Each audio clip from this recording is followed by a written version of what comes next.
So Adidas made a sneaker that might change the industry. Here's a look at the Futurecraft Loop, the first fully recyclable sneaker.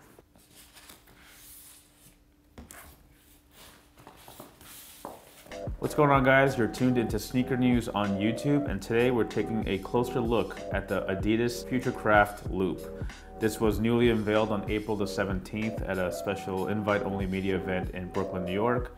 And in this video, we're going to cover everything top to bottom and what makes this sneaker so not only interesting, but important to the future of footwear design and footwear manufacturing. So again, before we get into the Futurecraft Loop, just do us a quick favor and hit that subscribe button and we can keep it moving. As you guys know, the Futurecraft Loop, you might have already read about it on blogs and whatnot. Of course, sneakernews.com has a pretty good article about it right now. This is a brand new shoe that might not look too different from what's already out in the market, but the manufacturing process and the materials behind this pretty much like nothing we've ever seen before. Just quickly touching on the design, of course, let's just get that out of the way. It doesn't really look too different from what's out in the market, like we just said. The overall silhouette and even like the dimensions and the shape of the heel counter and the stripes and all that is very similar to the Ultra Boost. And the Ultra Boost, of course, is one of the most popular running shoes out in the market. Arguably the most important sneaker in Adidas history, the shoe that might have saved them over the last few years. In terms of the design of the shoe, Futurecraft Loop really isn't much different from what's already out there. It's something you would come to expect from an Adidas shoe. Very low profile, very slim materials, meant to fit like a sock almost. Even on the medial side, again, you can see even the trace outs of the heel counter, the stripes, the lace eyelets, and of course there's like a knit pattern, but it's definitely not prime knit. We're gonna get to that in a little bit. Of course, the midsole has the boost cushioning, again, something that's definitely not new to Adidas footwear. The outsole has a translucent rubber outsole, again, not new to Adidas footwear, and of course the exposed torsion bars. You may be looking at this sneaker and wondering, well, what makes these so special? It just kind of looks like another Ultra Boost or an AM4 Speed Factory sneaker. Well, what makes this so interesting is that everything that you see on the shoes is made of one material. That's right, there is a proprietary plastic that Adidas created, and it is responsible for the laces, the upper, the tongue, the insole, the boost cushioning, the outsole, and even the torsion bar is all made with the same plastic material. And that's actually pretty incredible because there's no glue on this shoe. So what Adidas did is they fused the parts together just by heating up that plastic. It kind of acts as an adhesive glue, but it's really not a glue. So again, there is no glue on the shoe, and because there is no glue, it doesn't really have that signature smell that new shoes have that, you know, sneakerheads just love because, you know, it just reminds us of a new pair of shoes. It doesn't have that smell, so that's kind of interesting, but it also makes sense because, like we said, there is absolutely no glue in either pair of shoes.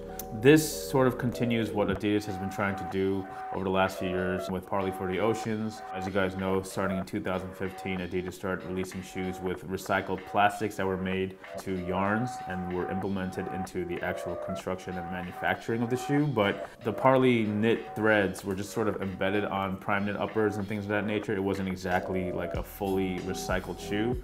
But this right here is taking it kind of to the next level. This is all made from the same one material, the same plastic, and it is fully recyclable. And again, because they are so concerned with sustainability, they're very worried about just plastics that are out there. You know, plastic is not biodegradable. That same plastic from the 50s or whatever still exists today, which is pretty crazy if you think about it. Why make a shoe that's fully recyclable? Why is it important? Does it really, do sneakerheads want it? Well, you know, this really isn't a sneakerhead shoe. You know, Adidas and even Nike or pretty much any brand out there, they're not really trying to make shoes that are always appealing to sneakerheads.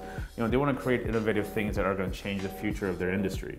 And a fully recyclable shoe can change things in many, many ways because you may own this actual sneaker, but the way Adidas sees it is that you're not really owning the shoe, you're owning the material that makes up the shoe. In the future, if this initiative continues forward, you can send these shoes back to Adidas. They'll fully recycle it, like they'll shred it up in the machine and they'll break it down to that base material plastic that they use to make the shoe and make a completely different shoe. So it'll be the same material, it'll be the same X amount of material to make the X amount of shoes. Therefore, they're making new shoes without creating any sort of waste. The truth is, we're not going to wear one pair of shoes for the rest of our lives. We're going to buy new shoes, especially sneakerheads who want newer things.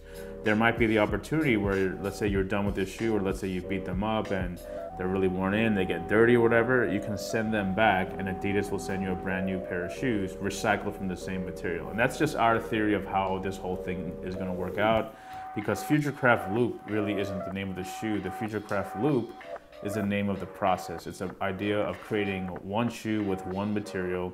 Once you're done with the shoe, it comes full circle and becomes a new shoe, and then you can continue so on and so forth. So that's basically the quick summary of what the Futurecraft Loop is. It's a fully recyclable shoe. When you're done using it, you send it back and they recycle it into new shoe. We don't know how long it's gonna take. We don't know what the logistics of that is, because the shoes won't really hit retail until the year 2021.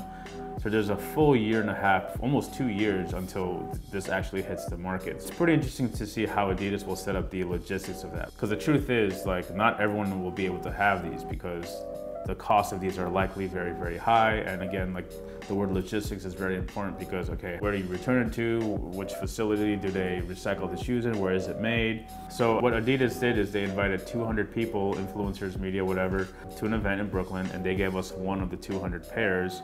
And so for about roughly a month, we're supposed to test the shoes out, run on them, walk around on them, hit the track, hit the club, do whatever, live your daily life, and just see how the shoe reacts to just everyday wear. The outsole is still being tested, the upper is still being tested. They want to see how the white upper made this color or not this color at all. They don't know. So the people who got the shoes, us being one of them, they're still working on how to make these not only more efficiently, but how to make them cheaper. Again, price is also very, very important. We project that these won't necessarily be cheaper than a Futurecraft shoe, just because it just costs so much money to produce something like this. Again, they made that plastic into a yarn. They used a yarn to create a woven, which is kind of what they did with Parley. So even the insole of the shoe is, the upper lining of the insole feels a lot like the upper of the shoe. As you can see below, the same plastic material, you can see sort of a cross section of the boost cushioning, which is pretty neat.